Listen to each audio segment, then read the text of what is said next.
They botched it so badly that in some cases it's impossible to tell whether or not the mummy is male or female. What were they so bad at? Gendering their mummies. The Egyptians would wrap the body of the deceased in bandages, then place the wrapped body inside a coffin. Then, depending on the status of the deceased, they might have placed the coffin in a tomb or just left it out in the open. The problem is that these wrappings were so extensive that they covered up all identifying features, including, the obvious ones like your face and your package. So archaeologists can't always tell if the person they're excavating is a man or a woman. Of course, we do have some clues. Sometimes the mummy was made to look like the deceased person's soul.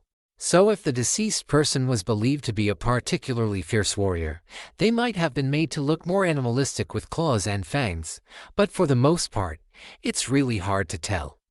And sometimes the gender reveal is literally in the hieroglyphics. Like take this sarcophagus. It has distinctly feminine hieroglyphics on it, but inside we find no female remains. The human remains that we found were male.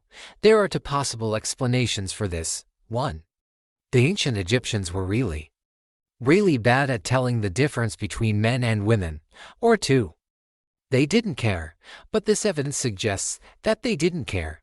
These days, only 5% of mummies have any kind of gender marker on them at all, and those markers aren't always accurate. One study from the 1990s found that only 1/3 of male mummies and 2/3 of female mummies were correctly labeled.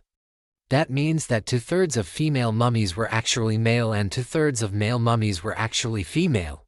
And some of the mislabeled male mummies had female DNA.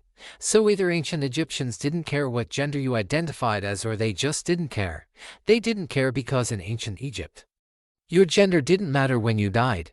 In fact, after you died,